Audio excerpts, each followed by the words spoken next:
What's up, guys? Welcome to another episode of Chat Shiz Get Banged. We might have looked like tool bags there for a second because we didn't really know we were on, but it's all right. We're here. Me and the main man, Danny Flexen. First of all, Danny, I must say it was an absolute pleasure seeing you yesterday for the very first time after a long time. We're slowly but surely getting back to norm.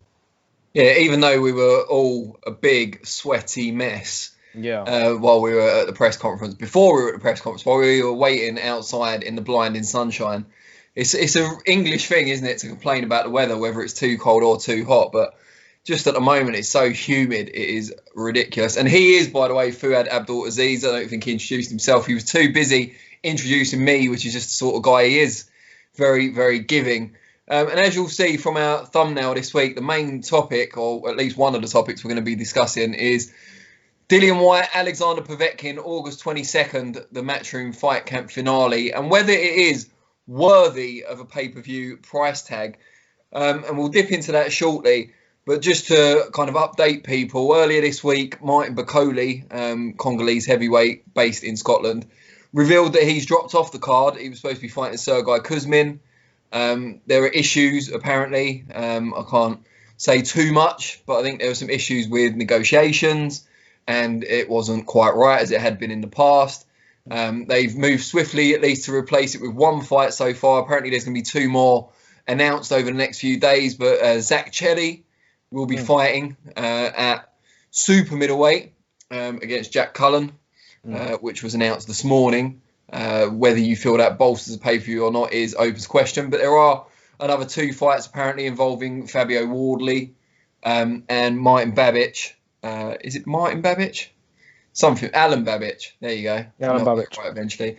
And they're going to be coming onto the card, apparently. But let's just start from the start. We've got a question came in from Craig Maximilio on Twitter. And he says, and you can answer this one first because I've dominated the first few minutes. Do you think Dillian Whyte is a standalone pay-per-view fighter, or does he need a great undercard to make it pay-per-view worthy? I don't think he needs a great undercard.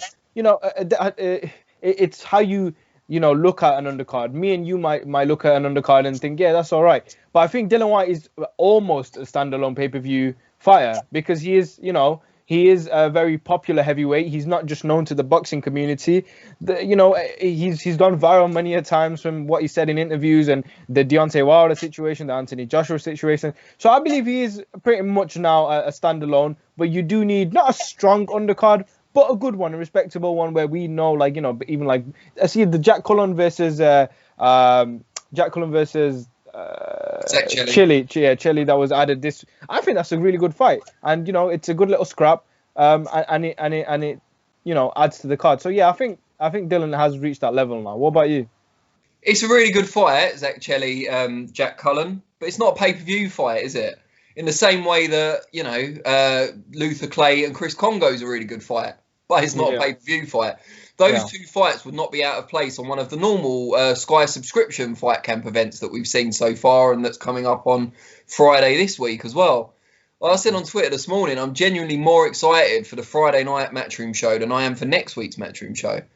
And that's because, there's a quality 50-50 fights on this Friday show. I think I can pick most of the winners on the August 22nd show. And I guess if you're going to get more excited about pay-per-view, and obviously they are aimed predominantly at the casual audience rather than hardcore boxing followers like us, then I think you need really big names or big fights or both on there. Now, Dillian Whyte, is he a standalone pay-per-view star? I don't know. He kind of is because they've made him one. They've said from now on he's always going to be on pay-per-view. But I'm not sure if he warrants selling a huge amount of pay-per-views on his own without the right dance partner. I'm not convinced Povetkin is the right I dance think partner. Povetkin is the right dance partner. Povetkin's been around for a hot minute. He still can bang, and he's still a top heavyweight. You know, he's not just a nobody that we don't know. We know who Povetkin is, and we know what he's done before. So of course, I think Povetkin Whyte is a pay-per-view card. You're not gonna put that non-pay-per-view. No way. That's a pay-per-view card. No, but you're not going to put it non-pay-per-view because you couldn't afford to. The commercial aspect wouldn't work. But that doesn't mean it should be pay-per-view or that it's going to sell loads of buyers.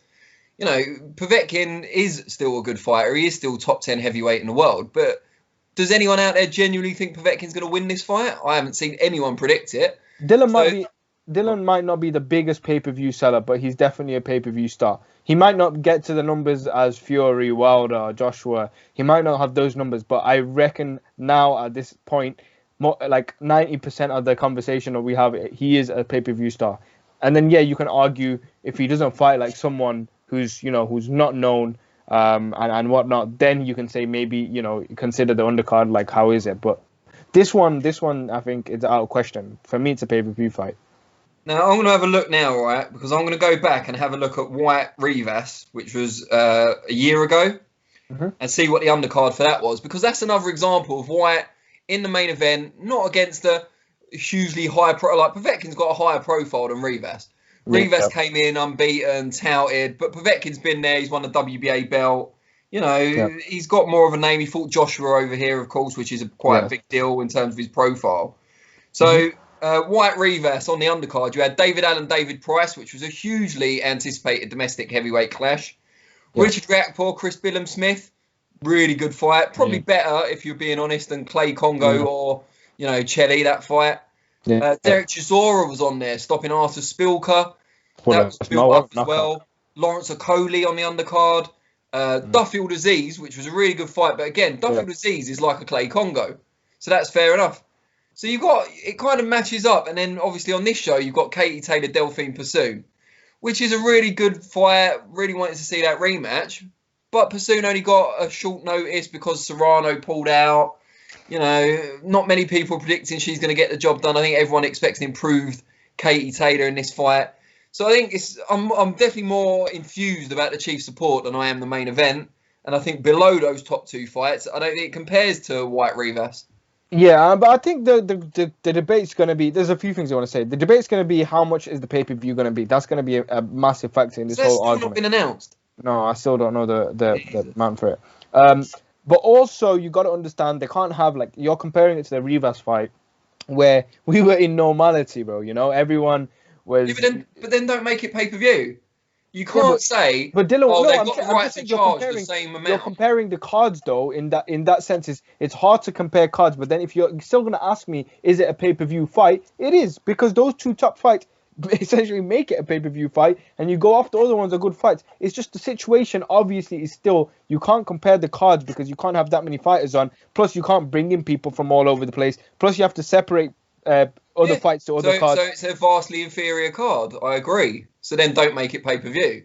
You can't justify saying it's pay-per-view this year, even though it wouldn't have been last year, just because of COVID. Because people have got less money now, not more. Last year it would have been helping people out. It would have still been pay-per-view last year. This same card, maybe with one or two more good fights on it. I'm not convinced. I think they might have made it pay-per-view. I don't think it would have been a successful, particularly profitable pay-per-view. I mean, we're going to see. We haven't seen the ratings for the last Fight Camp event. I imagine they were lower than the launch show, and I imagine this week's will be lower than the second show.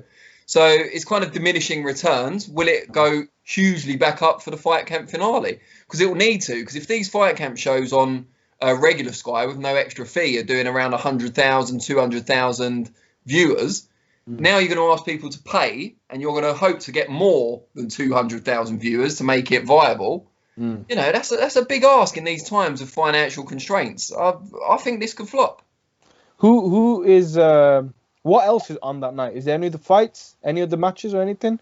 There's the Hennessy Sports Show on Channel 5, which is obviously free to air, but I don't think that'll impact greatly. I think if anything that might help in that people will be in the mood for boxing. They might want to go on from the Hennessy Sports Show and watch the pay for the pay-per-view. They might want to make a whole night of it, but it depends what times they are as well. But I don't think that's necessarily competition or anything like that. But No, I don't I don't think there's know. any football on as well. The Champions League is the day after the final, so the Champions League is the day after the final. So there's not really any competition around. So I guess they have the upper hand in that sense.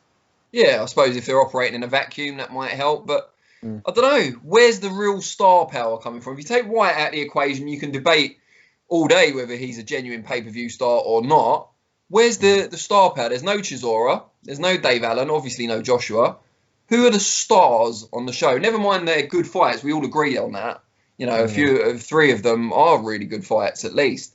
But who are the stars? Who's got the profile on that show? I understand your argument there, and I would say, Katie's a huge fighter, but I mean, in terms of like, talking for the fight and all that good stuff we get for pay-per-view events, obviously she doesn't do much of that, but she's still a huge star, I think. But the thing I'm going to say also is, as much as we got to understand the situation where it shouldn't be pay-per-view, we're not in arenas, no one's going to these fights. So essentially you're like, people who would pay to go to them, you're only paying like maybe whatever it is, like 19-18 pound to go. So from their business standpoint of view, you got to understand. Hold on, which show do you go where you pay 20 quid to go to boxing? No, that's what I'm saying though. If the people who would have gone would probably still want to see it. Yeah, maybe. The business people would have gone, but how many people would have gone? It's an O2 show, isn't it? Like, what, 20,000 people? Yeah, they're not going to be satisfied with 20,000 pay-per-view buyers. It's still making something, though, for the business, isn't it? They're going to have to do it. Regardless if they want to or not, they probably, almost have to try and... I think you're right. I think to fill a pay-per-view pay-per-view slot for Sky, to make up for a lot of subscriptions that were lost over the summer with COVID, I think to help Matchroom's bottom line and the fighters themselves as well. I think it'll show where sport and boxing is combat sport, especially because combat sport is the only sport that really does pay-per-view events on this scale. So no one's done it as of yet, I don't think. No UFC fights have been pay-per-view in the UK, I don't think. The Masvidal thingy one was on pay-per-view. So if this is the first pay-per-view card back, it's kind of going to give us like a scaling measurement of where we are. Yeah, but I mean, looking at the figures that have been done so far by the Warren shows and by the Hearn shows, it doesn't look promising, does it? I think everyone thought that after so long without boxing, the TV ratings were going to spike because people were stuck at home and because they'd missed the sport. And that hasn't proved to be the case so far, despite being good cards and having good action. There's been Fight of the Year candidates on about 3 of them. Yeah. You look at the first Warren one with Foster Beach Jr., that was great. Jonas Harper, which we'll be talking about shortly, that was really good. Cheeseman Eggington. All really good fights, both on paper and as it turned out, but still haven't really spiked the ratings. So now we're asking people to pay to spike the ratings when they're not spiking them, when it's not free, but when it's subscription only. So if you're a Sky Sports subscriber, and you've got to imagine the target market for a Sky Sports pay-per-view are people that are already watching Sky Sports, and only 100,000 or 200,000 of you are tuning in when you're going to be a big... everyone's at home, so I'm sure they'll tune in.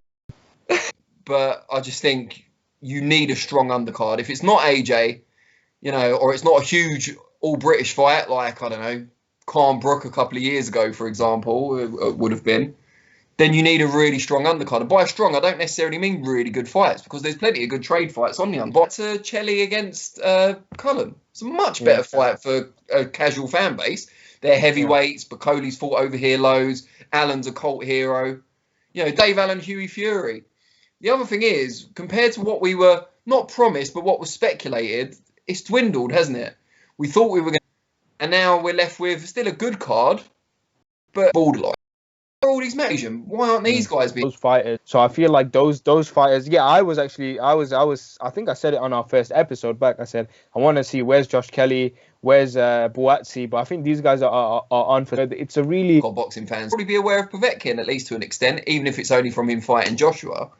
So it's whether for a casual fan, if that main event is enough to get them to tune in. Because I don't think they'll have heard of virtually anyone on the undercard except for Katie Taylor. What do you think of then? It'll possibly have... Like, we don't know with these fights. They always say possibly this day, possibly that day. But the latest word is November, December at the MGM bubble. Which is strange. I thought we might have some sort of fans back by then. They've got a plan for there not being, I suppose. Yeah, I guess, yeah. So MGM bubble, Crawford Brook. Is that a pay-per-view card? And what kind of undercard would you like to see from Top Rank to make that a pay-per-view card? Yeah, it's a tough one. I don't know. I mean, Kell Brook, when he fought Golovkin, if he'd have fought Crawford then, or the version of Crawford now, but Kell Brook from a couple of years ago, yeah. But he's been off the radar so much. I mean, Kell Brook might be every bit as good as he was 2 years ago. The problem is, we don't know because he hasn't been fighting much. So it's hard to say. Yeah, I mean, you've got to look at who else is in Top Rank stable that bolster that as a pay-per-view. But I don't know. I think it would need to be a double header. I think it would need to be like Crawford Brook and, I don't know, Ramirez Taylor. They're talking about that towards the end of the year. Put those two together on pay-per-view. Yeah, I'd pay for it over here as well. Yeah, I guess that makes a lot of sense. Also, you mentioned that they're adding another fight. So what's going on? There's 5 fights. Did you say they're gonna add a 6th one? And how is that possible? I thought the government said there was only 5 per card. Yeah, so well, it's not the government. It's the Boxing Board of Control. Though I'm sure they'd like to think they're the government at some points. But yeah, so apparently on the 10th, no, it can't have been because that would be yesterday. Apparently earlier this month they changed it, so it's now a maximum of 7 fights. So there's 7. apparently going to be 6 on Fight Camp. 4 have been listed already. We just got a comment on the live stream here. I'm going to have to bleep some of it out because there's some swearing. But a guy called Crash Bang Wallop, don't think that's his real name. Never heard such a negative W swear word. He's talking about me, I think. Clear disrespect to those like Eddie Hearn, who's trying his utmost. It's utmost, dude, not upmost. Have you not watched Friends? To bring boxing back during a pandemic. I mean, A, Crash Bang Wallop, he's not going to shag you, mate. And B, yeah, he's trying his utmost to bring boxing back during a pandemic, not as a charitable endeavour for the fans out there. Eddie Hearn's a boxing promoter, just like Bob Arum, just like Frank Warren.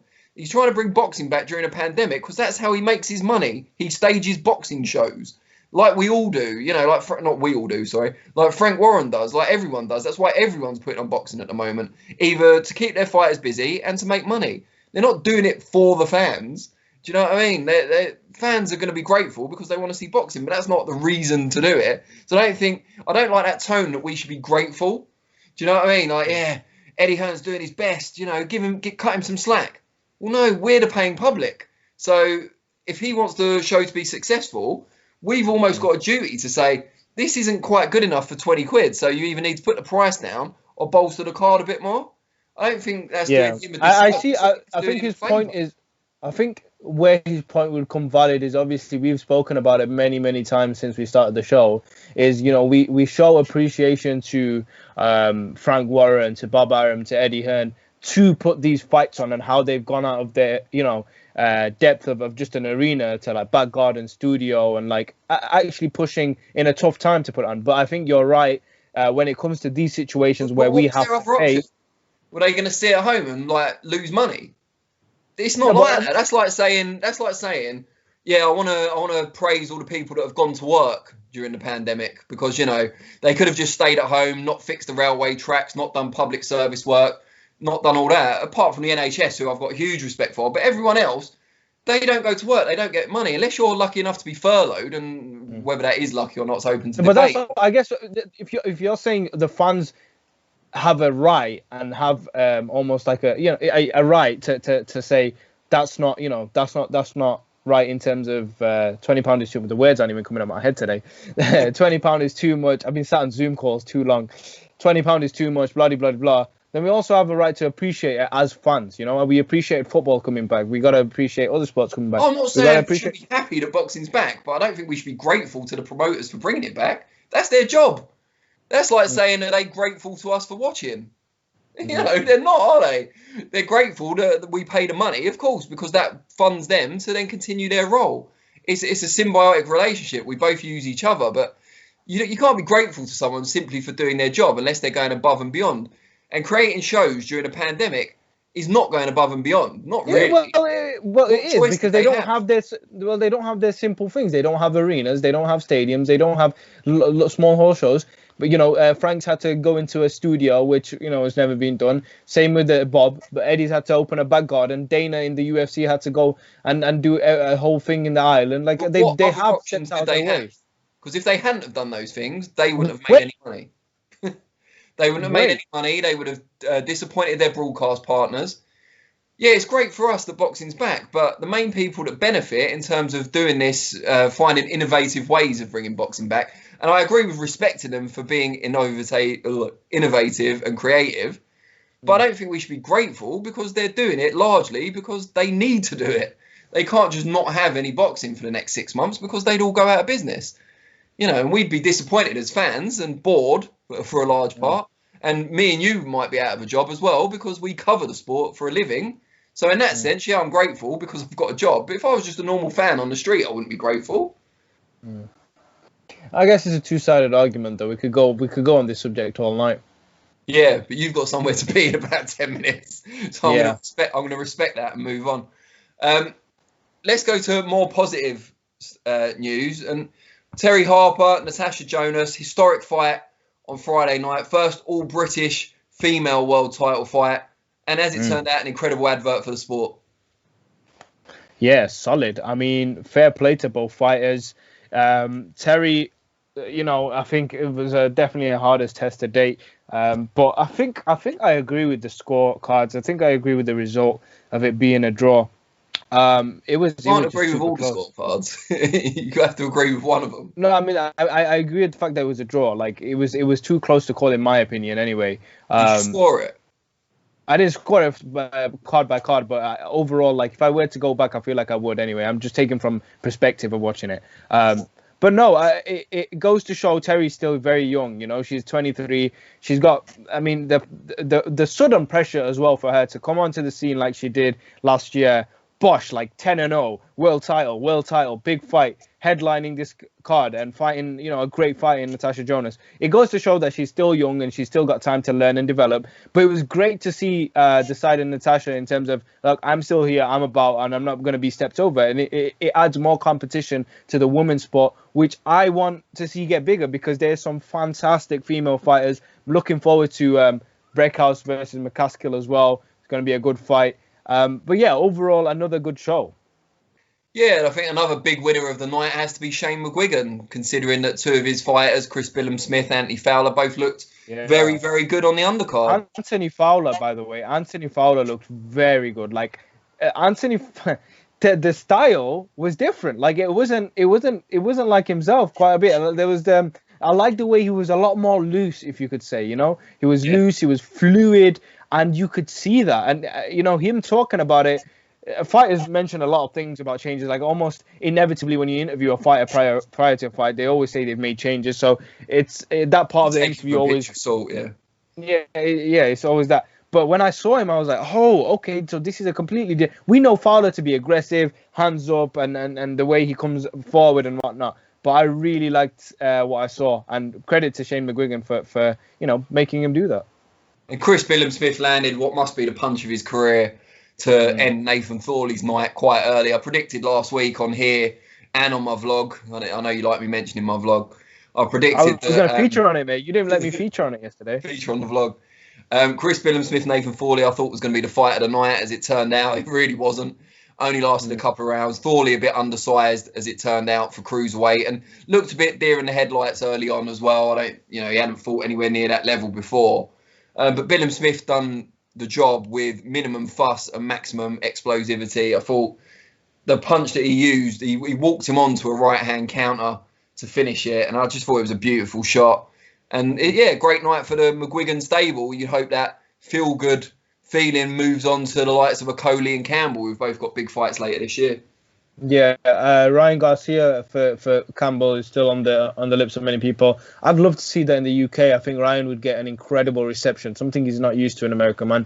If we want to finish on this topic, when fans are back, I guess it's more of a debatable topic. But even when I saw Devin Haney, when I saw him in the UK compared to when I saw him in the US, it's crazy how much it shows that the UK fans do deserve boxing. They do deserve big shows. They do deserve big events because they come out and show their support and love, whether it's an American fight or whatever. They always come out and support. And Ryan Garcia and Luke Campbell would be huge here. It would be so big. We're not finishing on that topic because we haven't mentioned this weekend's fights yet. Yes. But we'll cover that in brief. But you've got Frank Warren's show on Saturday night. You've got Fight Camp Part 3, which I'm actually really looking forward to on Friday night. the Frank Warren show, I should mention, features Carl Frampton, Mick Conlon, Dennis McCann as well. So some good fights on there. Troy Williamson in a good fight against Harry Scarf that's just been announced. And then obviously Eddie Hearn's show. You've got main event Jason Wellborn and Felix Cash, Rachel Ball, Shannon Courtney, Eric Donovan, Zelfa Barrett. I don't know why I'm mentioning all the non-house fighters first. It's not really the convention, but it's just the way I've remembered it, I think. Which fight out of Saturday, Friday as a whole lot, which one are you most looking forward to and why? Interesting question. I think this week's card from afar from Matchroom, I think even Eddie said it, like, I don't think it's the strongest card in this month. I think it's the least strongest card, but I think there could be, a few surprise fights. I want to see Jason Wellborn, how he performs. He had 2 defeats up in another weight division, and against Jared Hurd as well. It was a big step up for him. But Felix Cash, great fighter. We saw him against Cullen, put up a great fight, won. So I think that can again prove to be another really good fight. And stylistically, I think they're going to clash really well. Carl Frampton, it's just going to be good. I don't know much about his opponent. I know you mentioned him a couple of times yesterday, but I'm just going to be excited to see Carl back in the ring. I want to see, where he's at with his skill level. We've seen Archie Sharp obviously say he wants him. Archie's going to be excited. Which fight are you most looking forward to? I mentioned the Jason Wellborn one, but that's the one. The ones. Okay. Yeah, the Jason Wellborn one is the one I'm really looking forward to. But also Takut and Sharp, right? No, Takut and Mick Conlon. Yes, that's right. I don't know why I said Sharp. Like Jeff Afori. Afori. So overall, before I waffle on, there's some really good fights, but I think the Matchroom main event is going to be really, really interesting.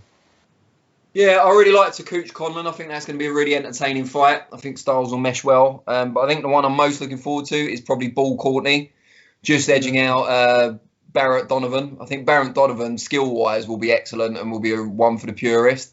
But I just think Ball Courtney has all the ingredients to be a real gripping war between 2 women. And maybe I'm just kind of coming off Harper Jonas, wanting to see more of that, kind of elevating the female sport. But I think they're both hungry, both still early in their careers.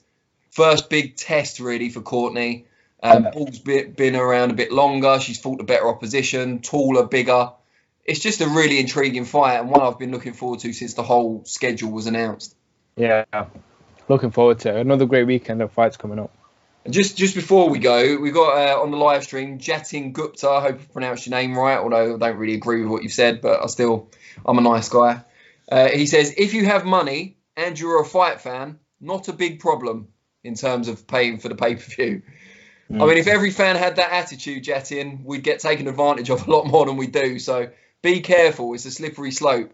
I mean, Fuad and I haven't got loads of money. We're not money bags. We're video journalists, so we don't get loads. But I don't think it's a case of if you're a fight fan and you can afford it, that's the end of the subject kind of thing. I think value for money is important, but for sure. But yeah, really appreciate you all tuning in and your questions and statements, even the ones that slag me off. Naming no names, Crash Bang Wallop. You're on my naughty list. But yeah, really appreciate it. We'll be back next Tuesday, same time, 6 p.m. Yeah. And maybe some more fights will have been added to the pay-per-view by then. The whole discussion might change. We shall see. Yes. Thank you for tuning in, guys. We'll catch you next week.